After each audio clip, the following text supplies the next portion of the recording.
Assalamualaikum warahmatullahi wabarakatuh. Alhamdulillah nahmaduhu wa nasta'inuhu wa nastaghfiruh wa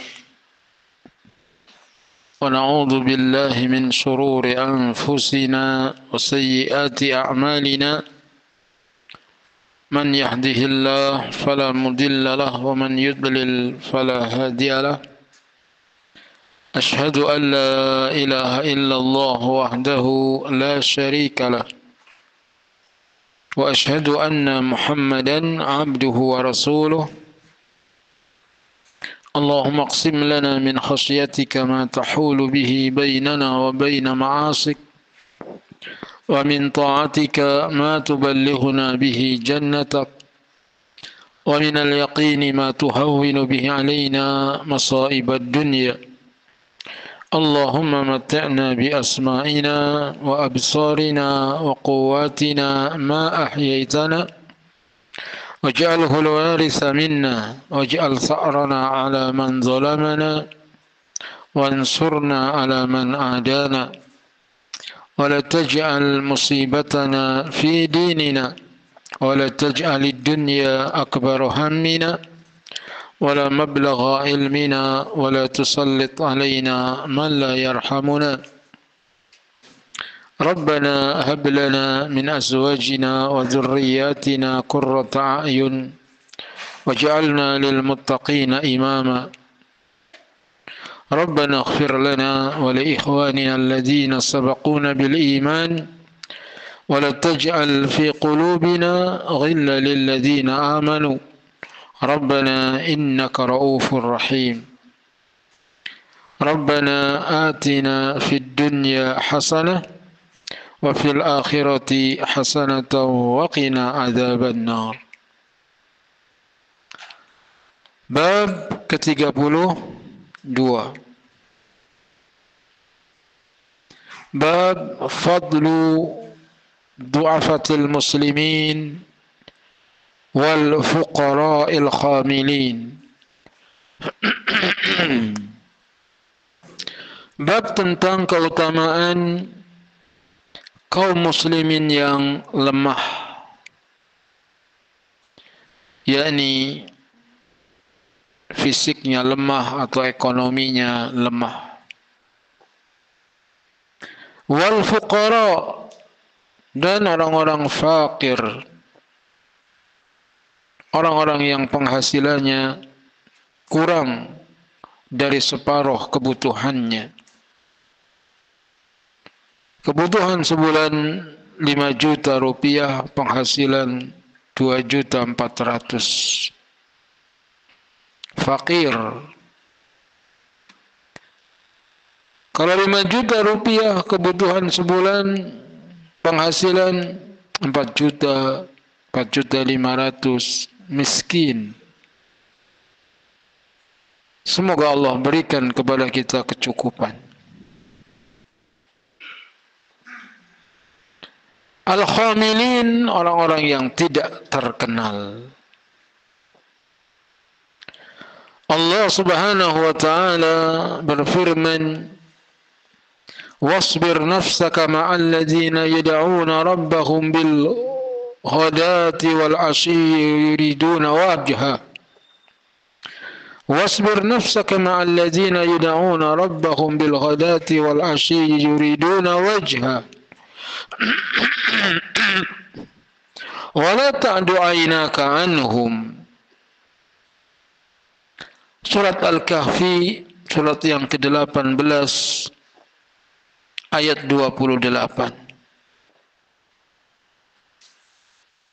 Dan bersabarlah kamu bersama-sama dengan orang-orang yang menyeru Tuhannya pada pagi dan senja hari. Orang-orang mukmin tidak banyak hartanya, dia memperbanyak zikir pagi sore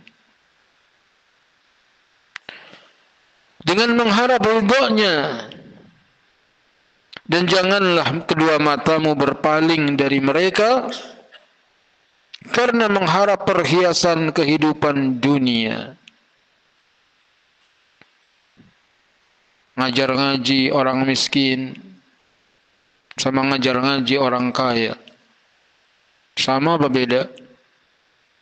Beda. Ngeliat orang kaya, ngeliat bajunya aja bagus-bagus, kerudungnya keren-keren. Ngeliat orang miskin,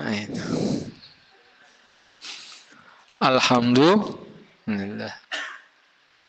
Jangan dibeda-bedakan. Jangan matamu berpaling dari mereka karena mengharapkan perhiasan kehidupan dunia. Dan janganlah kamu mengikuti orang yang hatinya telah kami lalaikan dari mengingat kami, serta menuruti hawa nafsunya. Dan adalah keadaannya itu keterlaluan, yakni melampaui batas.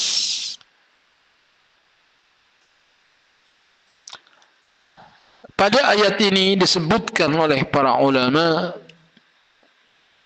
dan datang beberapa hadis tentang hal ini, bahwasanya sekelompok orang-orang Quraisy, yaitu para pembesar-pembesar Quraisy, datang kepada Nabi sallallahu alaihi wasallam dan menawarkan diri mereka akan beriman, akan tetapi dengan persyaratan. Kata mereka, wahai Muhammad, pinggirkan dulu orang-orang miskin. Karena pada saat itu Nabi SAW bersama orang-orang yang miskin. Baru kami nanti beriman. Kritikan buat ustadz-ustadz yang mengadakan pengajian berbayar 400.000, 700.000, 3 hari 3 juta.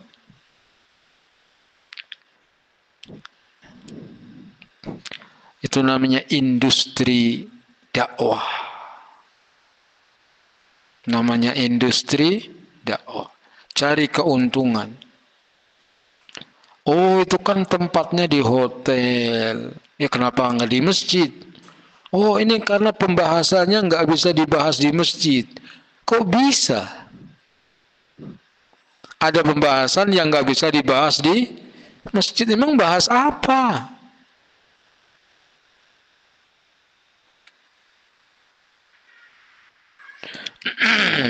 Nah, itu karena Ustadz nggak diundang aja. Coba kalau di Ustadz diundang. Sampai ditanya berapa transportnya Ustadz? 15 juta.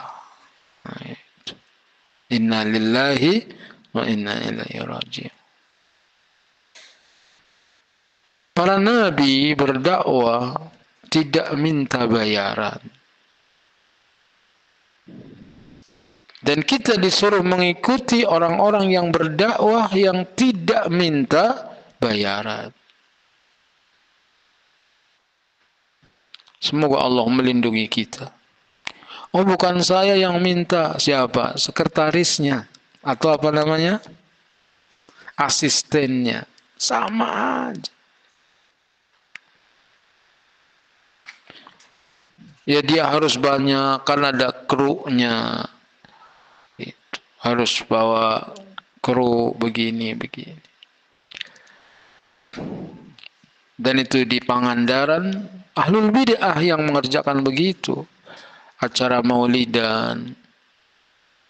Kemudian acara besar, lalu selesai jam 12, pulang kiainya, rombongan. Panitia lagi rapi-rapi, beres-beres, nggak taunya mobilnya Ustadz datang lagi. Kenapa Ustadz? Kurang. Ternyata di perjalanan dihitung kurang katanya. Akhirnya panitia patungan lagi. Itu ahlul bid'ah, ya maklum. Tapi kalau sunnah, Semoga Allah melindungi kita. Fitnah dalam dakwah. Wahai Muhammad, pinggirkan dulu orang-orang miskin, karena pada saat itu Nabi SAW bersama orang-orang miskin. Baru kami nanti beriman, dan jika kami para pembesar-pembesar Quraisy beriman, maka pengikut kami banyak. Namun dengan syarat hendaknya engkau menyingkirkan orang-orang yang beriman. Perkataan mereka tentu tawaran yang sangat menarik. Terlebih lagi untuk kemaslahatan dakwah di kemudian hari. Kan enak kalau pembesarnya udah pada beriman, anak buahnya kan muda. Logikanya begitu. Terlebih lagi, bisa jadi semua Quraisy yang merupakan kerabat Nabi sallallahu alaihi wasallam akan mengikuti jika pembesar-pembesar beriman. Akan tapi persyaratan mereka tentu persyaratan yang sangat buruk. Allah Subhanahu wa taala langsung memerintahkan Nabi sallallahu alaihi wasallam untuk bersabar. Allah berfirman, "Wasbir nafsak." Sabar kamu. Dalam berdakwah ini harus sabar. Allahumma inna nas'aluka ilman nafi'a wa rizqan thayyiba wa amalan mutaqabbala. Dan ini adalah perintah untuk bersabar. Dan bersabar dalam bahasa Arab dari kata al-habsu, yaitu menahan. Sehingga arti ayat adalah tahanlah dirimu. Karena ini adalah godaan kepada Nabi sallallahu alaihi wasallam. Mungkin Nabi sallallahu alaihi wasallam menimbang maslahat seandainya pembesar-pembesar ini masuk Islam dan orang-orang yang miskin dipinggirkan terlebih dulu. Karena bisa jadi dengan masuknya mereka ke dalam agama Islam, maka dakwah ini bisa dengan cepat tersebar. Bisa jadi terbetik dalam hati Nabi sallallahu alaihi wasallam hal-hal tersebut. Namun yang entah apa yang dipikirkan oleh Nabi sallallahu alaihi wasallam. Akan tetapi ini adalah godaan yang menggoda Nabi sallallahu alaihi wasallam, dan ini adalah tawaran yang menarik.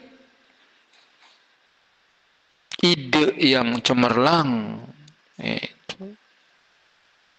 Terlebih lagi disebutkan bahwa orang-orang yang miskin tersebut hanya berjumlah 6 orang saja yang duduk bersama Nabi sallallahu alaihi wasallam, hanya tinggal meminggirkan terlebih dahulu, cuma 6 orang kok. Kemudian para pembesar tersebut masuk Islam, sehingga banyak yang nantinya akan masuk Islam juga. Apa sih ruginya? Ini orang miskin 6 orang suruh libur dulu kek. Nggak usah ngaji dulu. Ini pembesar yang mau datang. Bisa jadi godaan, bisa jadi ada godaan yang seperti itu yang dianggap di benak Nabi sallallahu alaihi wasallam. Ketika Nabi sallallahu alaihi wasallam sempat berpikir seperti itu, untuk menimbang maslahat dan mudarat, lalu Allah Subhanahu wa taala langsung memberi wahyu kepada Nabi sallallahu alaihi wasallam agar tetap tegar dan jangan terpengaruh oleh perkataan orang-orang yang sombong tersebut. Kita ini kadang-kadang merasa berkewajiban untuk mengislamkan para pembesar. Kadang hati kita merasa bertanggung jawab bagaimana mendakwahi pejabat, bagaimana mendakwahi konglomerat. Padahal enggak ada.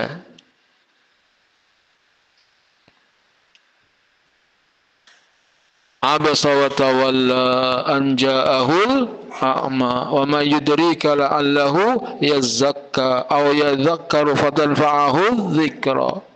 Amma man istaghna fa anta lahu tasadda wa ma 'alaika alla yazakka wa ma 'alaika alla yazakka. Enggak ada dosa bagimu kalau orang-orang kaya itu enggak mau membersihkan diri. Jadi kalau kita sudah berdakwah yang datang mau orang miskin, mau orang kaya, mau rakyat, mau pejabat, kemudian ada orang-orang yang enggak mau, wa ma 'alaika alla yazakka, enggak ada tanggungan bagimu wahai Muhammad sallallahu alaihi wasallam kalau mereka tidak mau mensucikan diri. Nah, kita ini kadang merasa jadi pahlawan. Kita ini punya tanggung jawab untuk mengislamkan orang-orang kafir, misalnya para orang-orang kaya itu.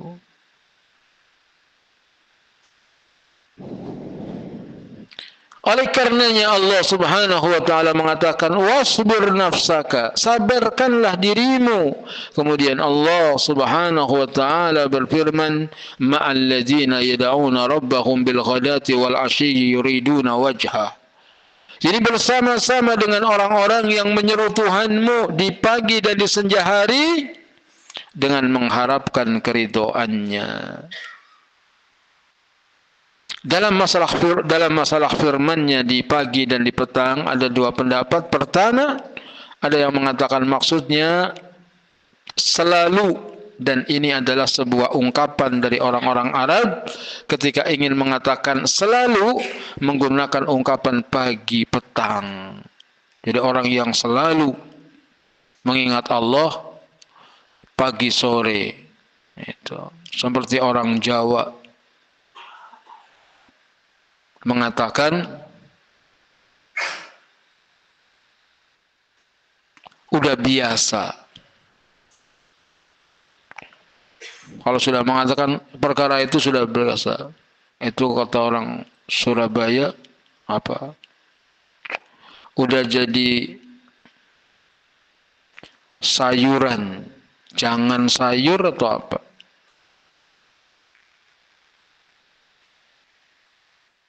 Apa sego sayur. Artinya apa? Udah biasa begitu.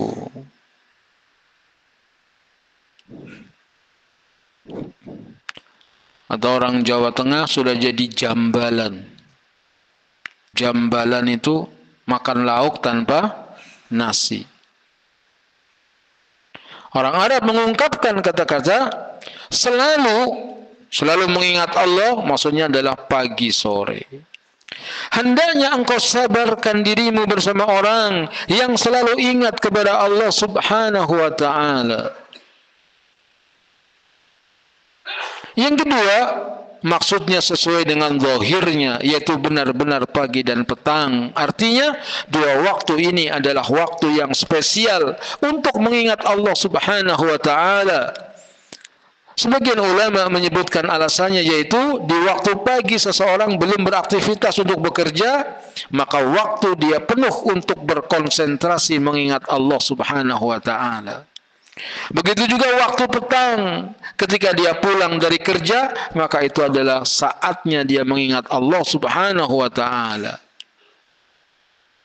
Bukan berarti waktu di siang hari, yaitu antara setelah terbit matahari hingga waktu petang, kita tidak mengingat Allah Subhanahu wa taala. Kita tetap mengingat Allah Subhanahu wa taala pada waktu tersebut, namun kondisinya berbeda dengan dua waktu di atas. Makanya ada dibuat zikir pagi petang.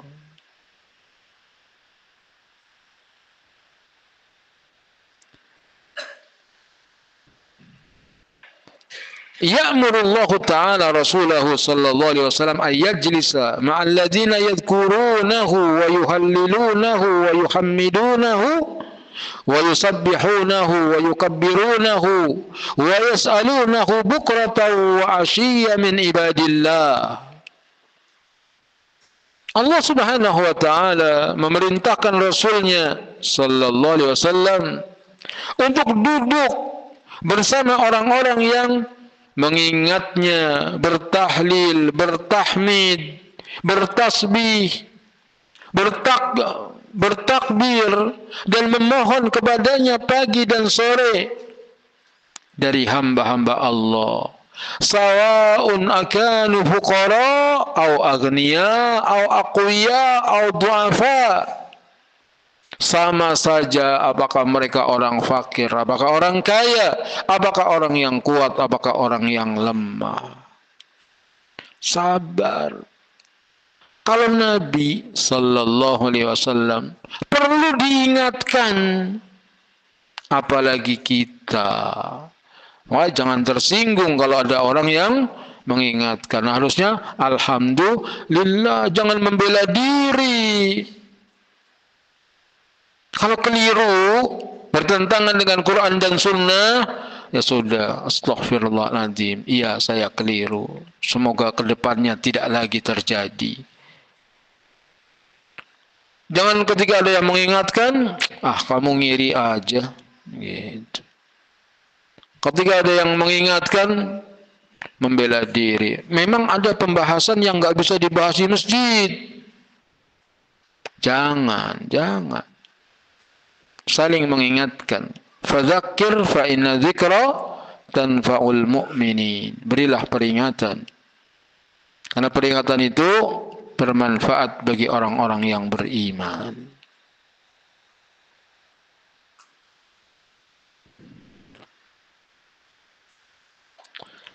Hadis yang pertama dalam bab ini, hadis ke-252. An Harithah bin Wahb radhiyallahu anhu qala sami'tu Rasulullah sallallahu alaihi wasallam yaqul.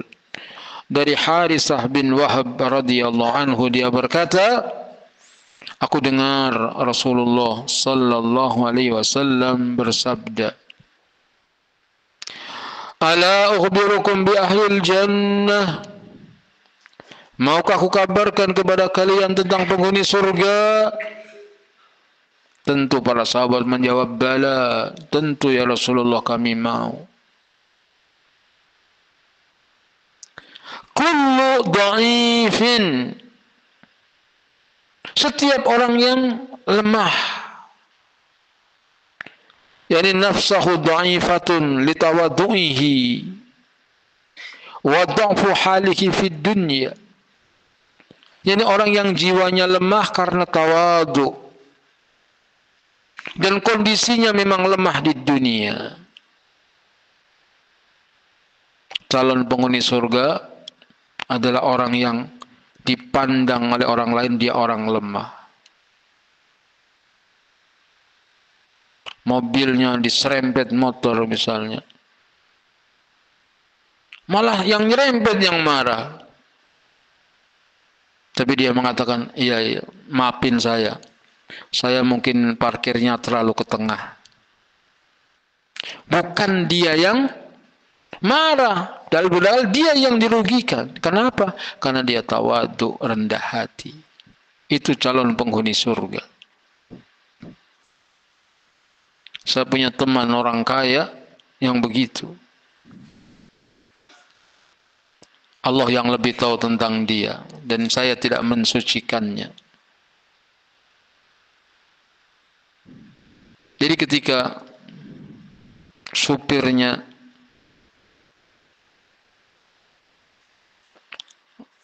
nganter barang gitu, nganter barang, kemudian ada kesalahan, supirnya marah sama bosnya. Bosnya yang dimarahin sama supirnya. Padahal itu bosnya ada anaknya laki-laki. Manggil bosnya itu, bapak ini gimana nih? Apa kata bosnya? Iya om, maaf om, maafin saya om. Gitu. Itu luar biasa orang. Rendah hati. Padahal dia yang berwenang, dia yang berkuasa, dan supirnya itu yang salah. Tapi dia yang, iya om, maafin saya om. Begitu orang yang rendah hati. Dan susah kita nyari orang begitu. Kita sesama teman aja kesenggol dikit, senggol bacok. Orang yang penghuni surga kullu dhaifin. Orang-orang yang lemah maksudnya adalah dia lemah dirinya karena tawadhu'nya dan kondisinya lemah di dunia.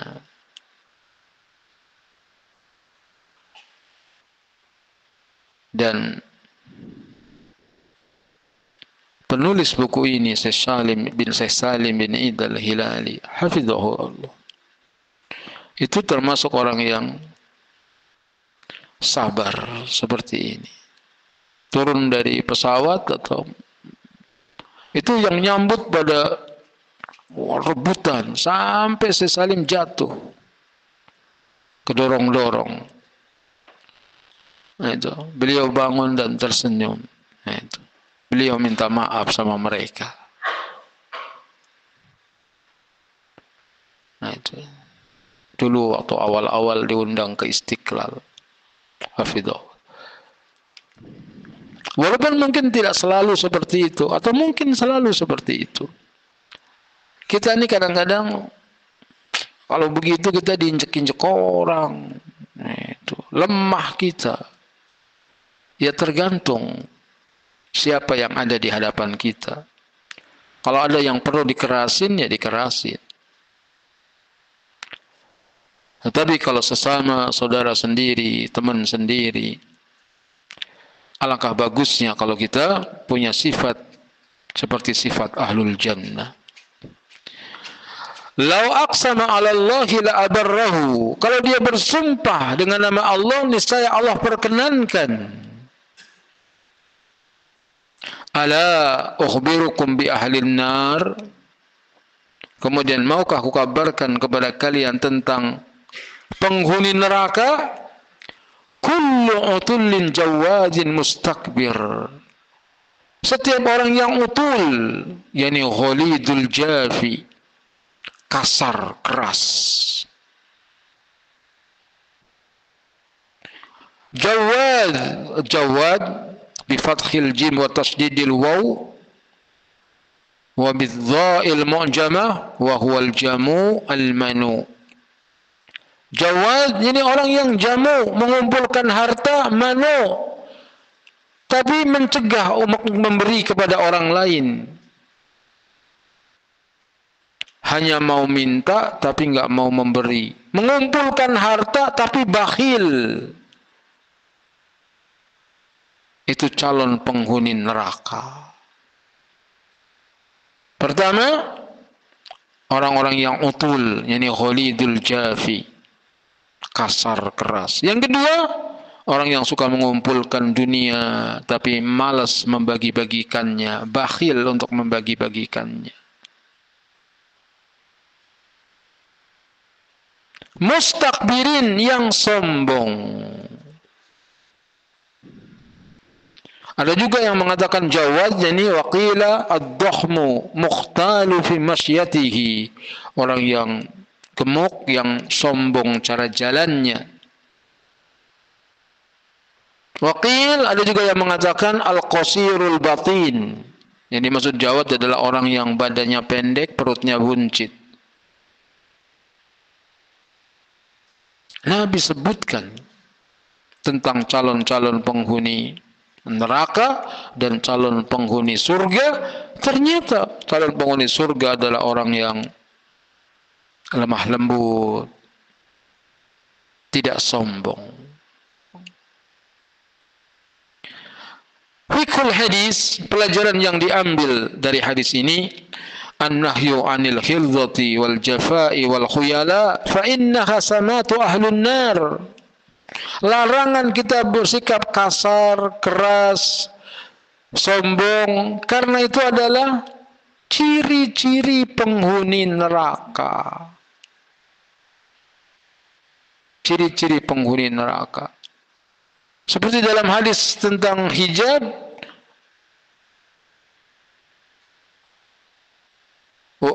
ketika menyebutkan tentang sinfani min ahli nar lam arahuma, qaumun ma'hum siyat ka'adnabil baqar yadribuna bihan nas. Satu kaum yang mempunyai cambuk seperti ekor sapi, yang digunakan untuk memukul manusia. Calon penghuni neraka orang jagoan, dia punya cambuk seperti ekor sapi, gunakan untuk memukul manusia. Kemudian yang kedua, al-kasiyatun ariyat mamilatul ma'ilat, wanita yang berpakaian tapi telanjang yang berjalan berlenggak-lenggok, yang kepala mereka seperti punuk onta yang miring. Yang kedua, istihbabut tawadhu'i wa tadalluli lil muslimin wa hifdzul janahi lil mu'minin. Disukainya kita untuk tawadhu, rendah hati, wa tadallul, merendahkan diri kepada kaum muslimin dan merendahkan sayap kepada kaum mukminin. Jangan menampakkan kesombongan kepada sesama muslim. Dan memang kalau kita jadi orang yang rendah hati, banyak saudaranya. Tapi kalau orang sombong, dijauhi.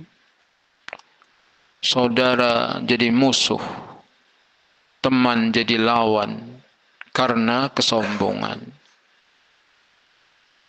Semoga Allah sembuhkan kita dari penyakit sombong. Yang ketiga, tahammulil adza fillahi sababun fi ijabatid du'a. Menanggung derita di jalan Allah adalah sebab dikabulkannya doa. Menanggung derita di jalan Allah adalah sebab dikabulkannya doa. Maka dikatakan lau aqsama 'ala Allahi la abarrahu. Kalau dia bersumpah atas nama Allah, niscaya Allah akan kabulkan. Derita apa yang dia tanggung? Derita kemiskinan, kelemahan. Dia hidup dalam keadaan miskin tapi dia sabar. Itu yang menyebabkan doanya mustajab. Pelajaran yang keempat, al-mar'u laisa bimanzarihi walakin bimukhbirihi wa jauharihi. Seseorang itu dilihat dengan penampilannya, tetapi seorang itu dinilai dengan keberlianannya.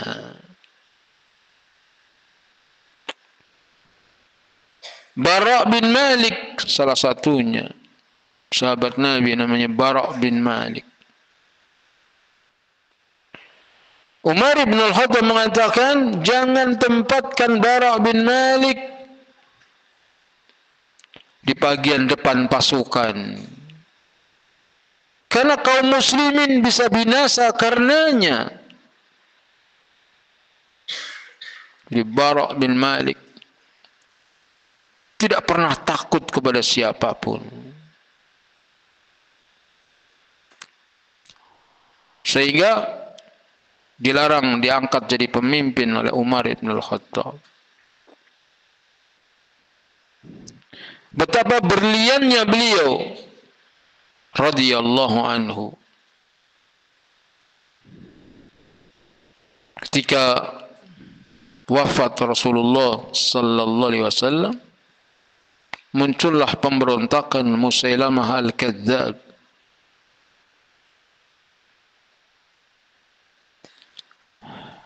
Dan kaum muslimin murtad berbondong-bondong, baru 2 tahun masuk Islam berbondong-bondong ketika Fathul Makkah. Idza jaa nasrullahi wal fath wa ra'aitan nasa yadkhuluna fi dinillahi afwaja.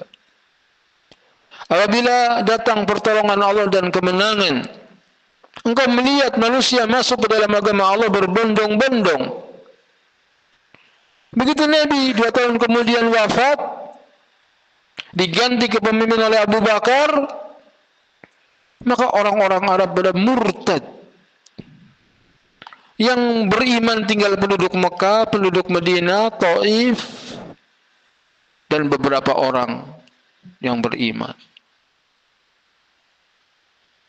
Maka Abu Bakar pun mengirim Ikrimah bin Abi Jahal untuk memerangi Musailamah Al-Kadzdzab dengan 40.000 pasukannya.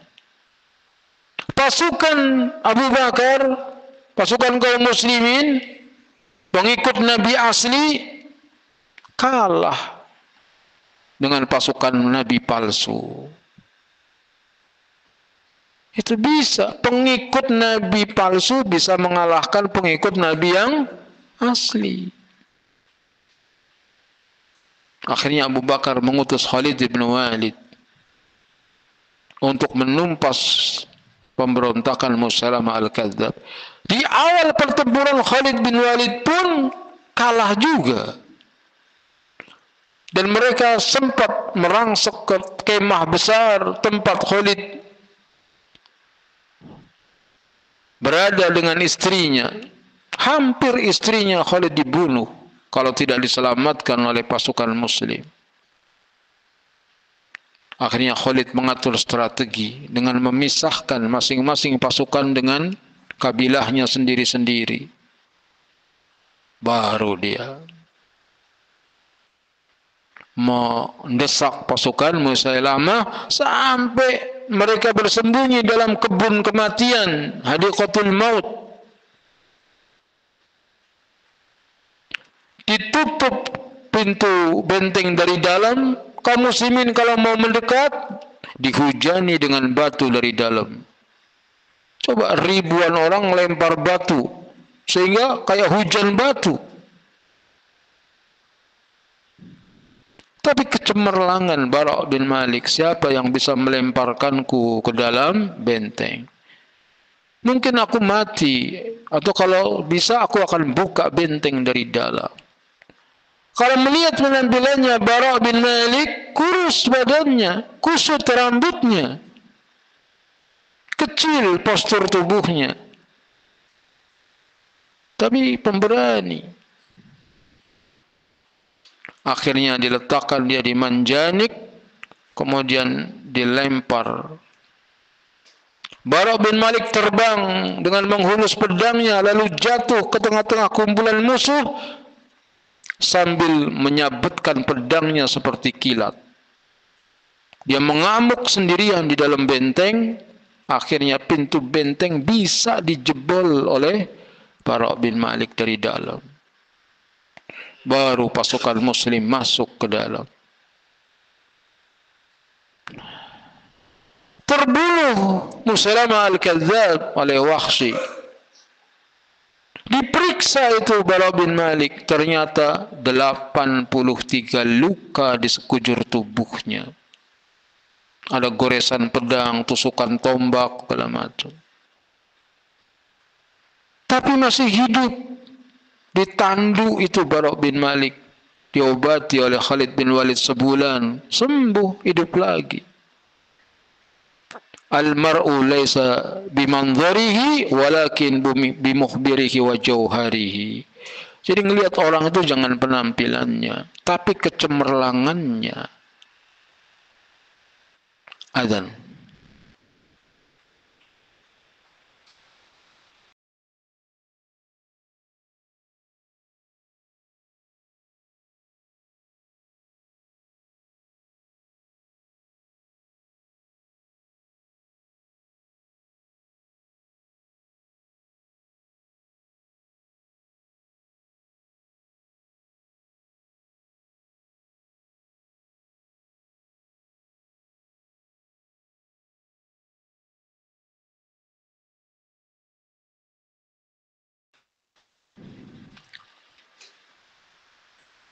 Alhamdulillah wassalatu wassalamu ala Rasulillah.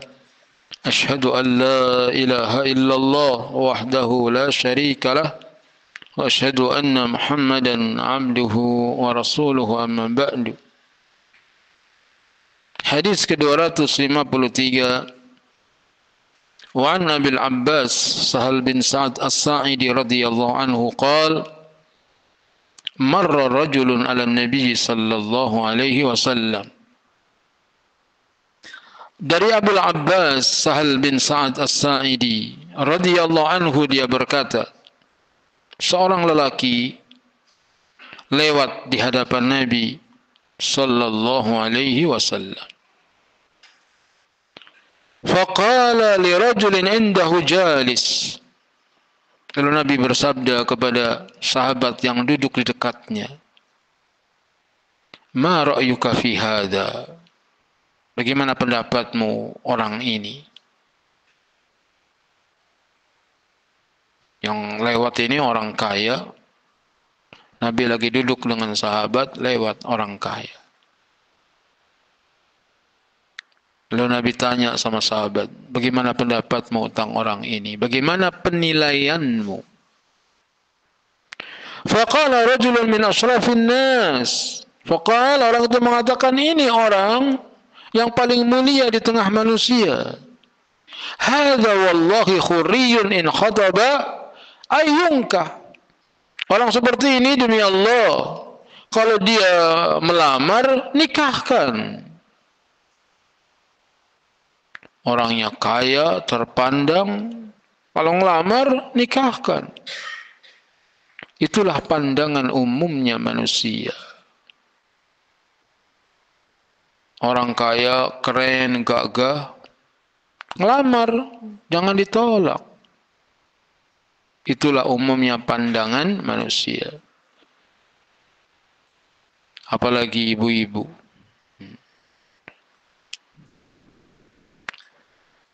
Betapapun setianya seorang suami, tetap aja wanita nggak suka pria miskin.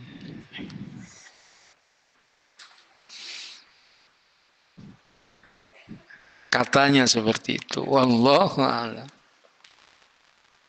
Betapapun setianya seorang suami, tetap aja wanita nggak suka pria.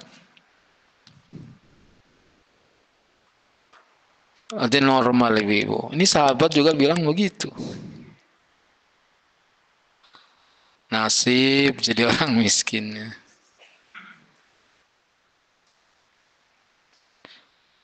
Kata sahabat, rajulun min asrafin nas, hada wallahi khuriyun in khataba ayyunka. Ini orang adalah termasuk orang yang mulia. Demi Allah, orang seperti ini kalau dia ngelamar, nikahkan. Wa in syafa'a ayyu syafa'. Kalau dia memberikan syafaat, terima syafaatnya. Kalau memberikan rekomendasi, orang begini harus diterima. Fasakata Rasulullah sallallahu alaihi wasallam. Rasulullah SAW tidak membantah. Rasulullah tidak mengatakan, antum jangan lihat ininya dong. Lihat dulu dia bagaimana. Rasulullah diam. Thumma mara rajulun akhar. Kemudian ada orang lain lagi yang lewat.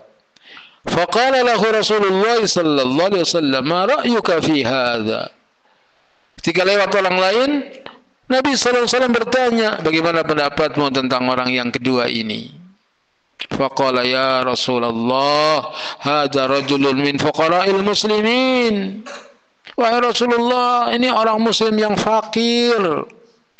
Hadza khuriyun in khataba alla yunka.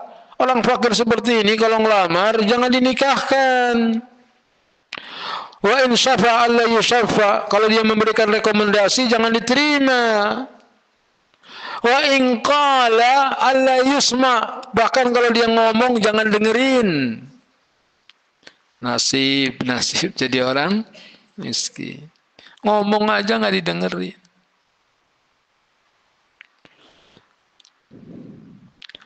Maka di antara duduk dua sujud kita baca apa? Allahumma ighfirli warhamni wahdini wajburni warzuqni warfa'ni. Warzuqni, antum serius. Doa minta kepada Allah agar diberi rizki. Doa misalnya, ya Allah 100 juta tiap hari ya Allah, yang berkah. Amin gitu. Malah bengong. 100 juta. Kata istrinya, mau buat apa? Doa minta, ya Allah 100 juta tiap hari yang berkah. Kalau 100 juta tiap hari berarti sebulan berapa? 3 miliar. Mungkin apa enggak mungkin? Mungkin. Yang penting doa serius. 100 juta tiap hari. Duit mulu. Nah ini dia zaman sahabat aja nggak punya duit. Kalau ngelamar jangan dinikahkan. Kalau memberi rekomendasi jangan diterima. Kalau ngomong jangan. Astagfirullah. Tapi lihat Rasulullah SAW mengatakan, faqala Rasulullah SAW. Maka Rasulullah SAW pun bersabda, hadza khairun min mil'il ardi mithli hadza. Orang yang miskin ini, orang fakir ini, lebih baik daripada orang yang tadi sepenuh bumi. Orang miskin ini lebih utama daripada orang kaya tadi sepenuh bumi. Muttafaqun alaih. Hadis ini menunjukkan ashabu Rasulullah SAW kanu mulazimina lahu la yufariqunahu hatta la yafutuhum minal khairi alladhi indahu.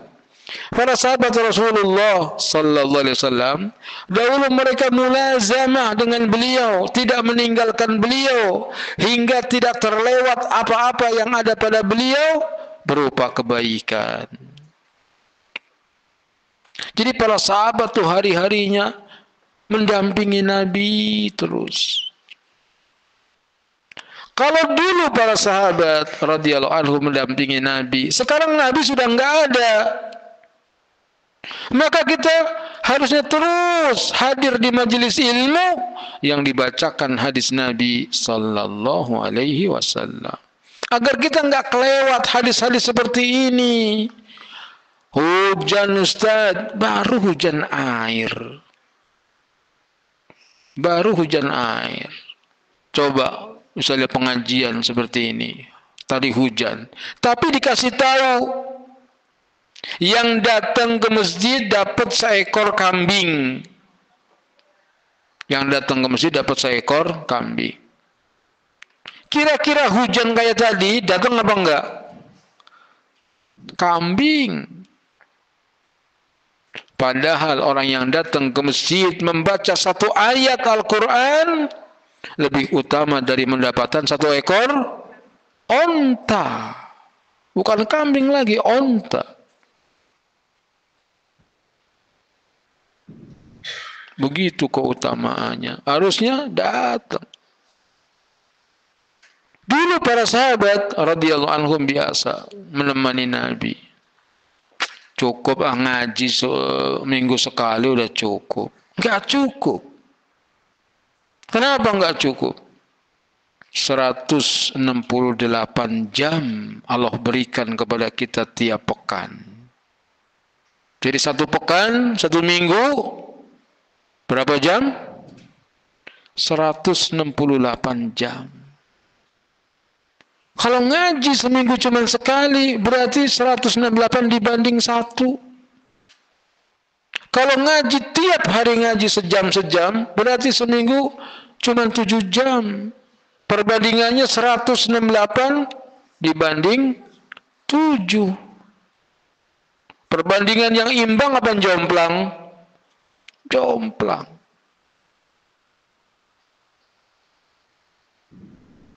Lihat para sahabat dulu menjadi mulia karena akal-akal mereka dipenuhi dengan sabda Nabi sallallahu alaihi wasallam. Yang kedua, jawazu istiftahil alim jalisatihi bisuali talamidihi. Jilsatihi bisuali talamidihi. Bolehnya seorang alim membuka pertanyaan kepada teman-teman duduknya atau murid-muridnya.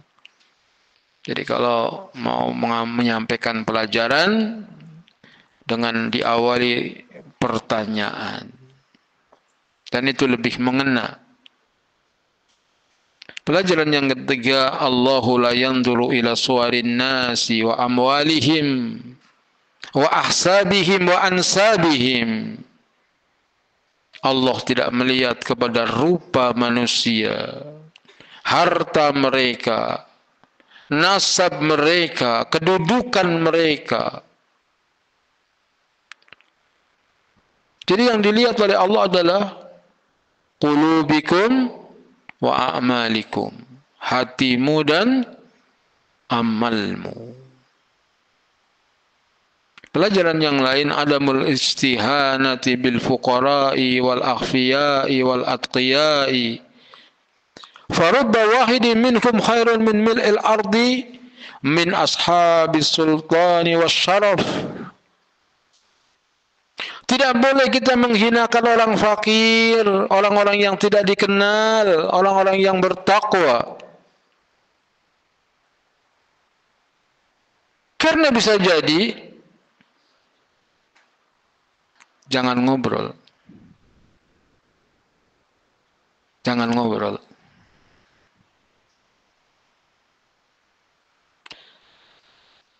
Tidak boleh meremehkan orang-orang fakir, orang-orang yang tidak dikenal, orang-orang yang bertakwa.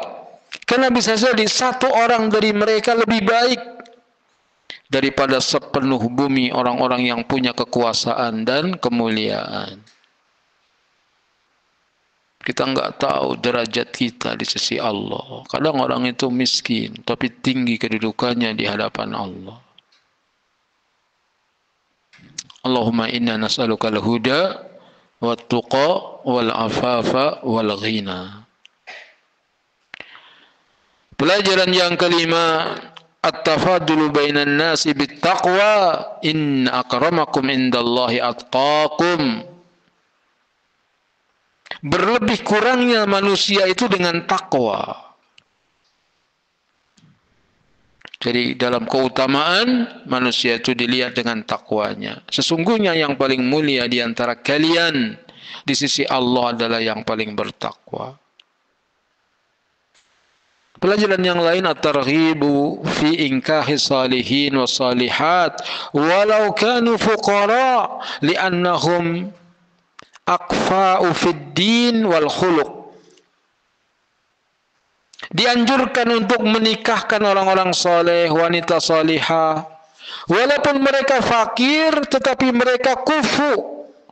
Kan kalau kita nikah suruh mencari yang sekufu, yang sepadan. Dalam apa? Dalam agama dan akhlak. Jadi nyari sekufu bukan hartanya, tetapi agamanya.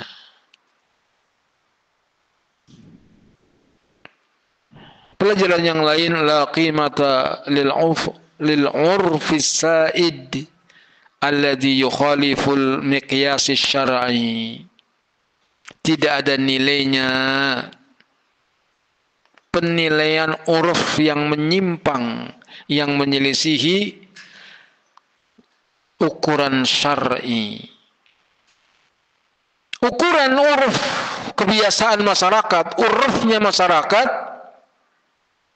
Kalau orang kaya itu dimuliakan. Kalau ngelamar dinikahkan. Kalau ngomong didengarkan. Kalau memberi syafaat diterima. Itu urufnya. Tapi uruf seperti itu nggak bisa dijadikan sebagai pedoman. Yang harus dijadikan sebagai ukuran, mikyasnya adalah asy-syar'i. Yani qala Allah, qala Rasul. Pelajaran yang lain, at-takalamu ala man lam yakun hadiran liya'lamu an-nasa amrahu aw liyahdharu syarrahu la ya'uddu minal ghibatil muharramah. Pembicaraan atas orang yang tidak hadir untuk diketahui oleh manusia urusannya atau untuk hati-hati tentang keburukannya tidak termasuk ghibah yang haram. Misalnya ada orang jahat lewat, hati-hati orang itu ya. Kalau dia dekat-dekat sama antum, waspada, antum harus menjauh. Emang kenapa? Ujung-ujungnya minjem duit nggak pernah balik. Nah, itu boleh. Ini sudah terkenal dia itu. Setiap dekat-dekat pinjam. Habis itu nggak mau balikin. Nah, orang seperti itu boleh diperingat. Dan ini bukan gibah yang haram. Kenapa? Untuk menyelamatkan teman kita. Ini untuk menyelamatkan teman kita. Atau kejahatan yang lain. Orang yang sudah dikenal kejahatannya boleh digibah agar orang waspada dari kejahatannya. Wallahu a'lam. Subhanakallahumma bihamdika asyhadu an la ilaha illa anta astaghfiruka wa atubu ilaik. Assalamualaikum warahmatullahi wabarakatuh.